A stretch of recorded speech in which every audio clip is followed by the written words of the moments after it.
আসসালামু আলাইকুম, আমি সাকিব ইবনে আতিক।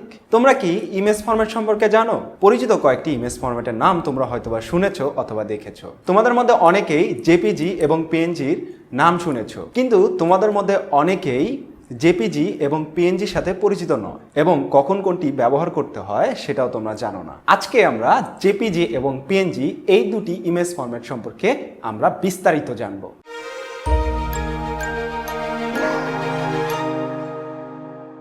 তোমরা এখানে দুটি ইমেজ ফরম্যাট দেখতে পাচ্ছ, একটি হচ্ছে জেপিজি আর একটি পিএনজি। তোমরা এখানে দেখতে পাচ্ছ জেপিজি ইমেজটির ব্যাকগ্রাউন্ড রয়েছে, একটা হোয়াইট ব্যাকগ্রাউন্ড কিন্তু তোমরা দেখতে পাচ্ছ এখানে। আর এখানে যে পিএনজি ফরম্যাটের ইমেজটি রয়েছে সেই ইমেজ ফরম্যাটে কিন্তু কোনো ব্যাকগ্রাউন্ড নেই। তা এখান থেকে আমরা বুঝতে পারি যে অর্থাৎ জেপিজি তার মানে ব্যাকগ্রাউন্ড রয়েছে এবং পিএনজির এটা কিন্তু ব্যাকগ্রাউন্ড নেই, অর্থাৎ এটি ট্রান্সপারেন্ট। এই জেপিজি ফরম্যাটটি বহুল ব্যবহৃত ইমেজ ফরম্যাট। এই জেপিজি ইমেজ ফরম্যাটের সাইজগুলো কিন্তু ছোট হয়ে থাকে। এই ছোট হওয়ার কারণে জেপিজি ইমেজ ফরম্যাটের কোয়ালিটি কিছুটা কমে যায়। অন্যদিকে যদি আমরা পিএনজি ফরম্যাটের ইমেজগুলো দেখি, এগুলো কিন্তু সাইজের তুলনামূলক জেপিজির থেকে বেশি হয়ে থাকে এবং অবশ্য জেপিজি থেকে পিএনজির ইমেজ কোয়ালিটিগুলো অবশ্যই ভালো হয়ে থাকে। তোমরা যে পিএনজি ফরম্যাটের ইমেজগুলো দেখছো, এইগুলো কিন্তু বেশিরভাগ ওয়েব অথবা অ্যাপসের লোগো এবং ব্যাকগ্রাউন্ড হিসেবে পিএনজি ব্যবহার করা হয়ে থাকে, কারণ এতে ট্রান্সপারেন্ট ব্যাকগ্রাউন্ড রাখা হয়। আরেকটি মজার ব্যাপার হচ্ছে পিএনজিতে কিন্তু অনেক বেশি কালার সেভ করে রাখা যায়।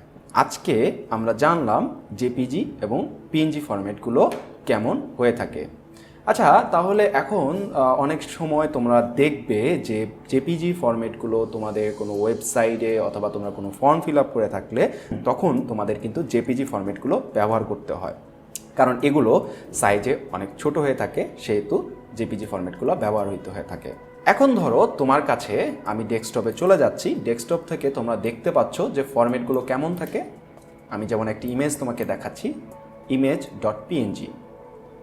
আচ্ছা, এখন আমরা যদি এটাকে রাইট ক্লিক করি এবং প্রপার্টিসে আসি, এখান থেকে আমরা দেখতে পাবো যে এই ফরম্যাটটি রয়েছে পিএনজিতে, অর্থাৎ এটিতে কোনো ব্যাকগ্রাউন্ড নেই। এবং আমরা যদি এটি ওপেন করি তাহলে দেখবো এটার কোনো ব্যাকগ্রাউন্ড নেই। তোমাদের এখন পিএনজি থেকে যদি জেপিজি কনভার্ট করতে হয় তাহলে তোমরা কিভাবে করবে? সেক্ষেত্রে তুমি আবার রাইট ক্লিক করবে, করার পরে তুমি এখান থেকে দেখবে এডিট। সো এডিটে ক্লিক করবে। এডিটে ক্লিক করার পরে তোমাদেরকে যেতে হবে, মাইক্রোসফট কিন্তু তোমাদেরকে পেইন্ট নামে একটি সফটওয়্যার দিয়ে দিয়েছে। এইটির সাহায্যে তুমি কিন্তু তোমার ফরম্যাটগুলো চেঞ্জ করতে পারবে। চলো দেখাই। এখান থেকে তুমি ফাইল অপশনে চলে যাবে, ফাইল থেকে তুমি সেভ অ্যাজ, এখান থেকে জেপিজি ইমেজ। আচ্ছা, এখানে কিন্তু রয়েছে জেপিইজি, তাহলে কি এটা আলাদা? না, এটা একদমই আলাদা না। জেপিজি এবং জেপিইজি ইমেজ কিন্তু একই। তাহলে আমরা এখন এটাতে ক্লিক করছি।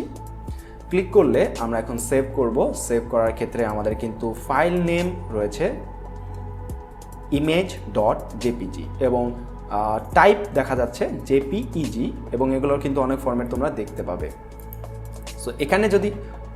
তোমরা যদি এখানে ক্লিক করো তাহলে কিন্তু আরও অনেক ফরম্যাটের নাম তোমরা দেখতে পাবে। সো আমরা যেহেতু জেপিজি নিয়ে কাজ করছি, কনভার্ট করছি, সেহেতু আমরা জেপিজি ফরম্যাটে রাখছি এবং এখান থেকে সেভে ক্লিক করছি।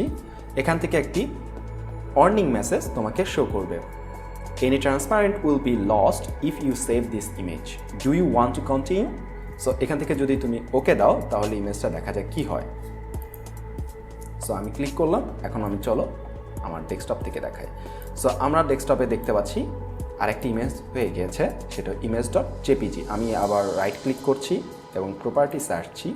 এখান থেকে আমরা দেখতে পাবো যে image.jpg এবং ফরম্যাটটাও তোমরা দেখতে পাবে। সো আমরা কিন্তু সাকসেসফুলি কনভার্টও করে ফেলেছি। আমি যদি এটি ওপেন করি তাহলে দেখতে পারবে এটা কিন্তু ব্যাকগ্রাউন্ড চলে এসেছে।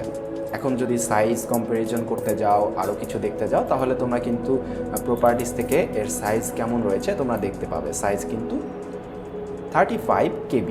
আমরা তাহলে এখন কিন্তু জেপিজি এবং পিএনজি সম্পর্কে একটা পূর্ণ ধারণা পেয়ে গেলাম। এখন কখন কোথায় ব্যবহার করতে হবে সেটি সম্পর্কেও আমরা জেনে গিয়েছি। তাহলে তোমরা জেনে গেলে যে কোথায় জেপিজি এবং কোথায় পিএনজি ব্যবহার করতে হয়। তোমাদের যদি আমাদের ডিজিটাল লিটারেসির প্লেলিস্টটি যদি পছন্দ হয়ে থাকে তাহলে অবশ্যই আমাদের চ্যানেলটি সাবস্ক্রাইব করো এবং অবশ্যই শেয়ার করতে ভুলবে না। দেখা হবে নতুন কোনো ভিডিওতে। ধন্যবাদ সবাইকে।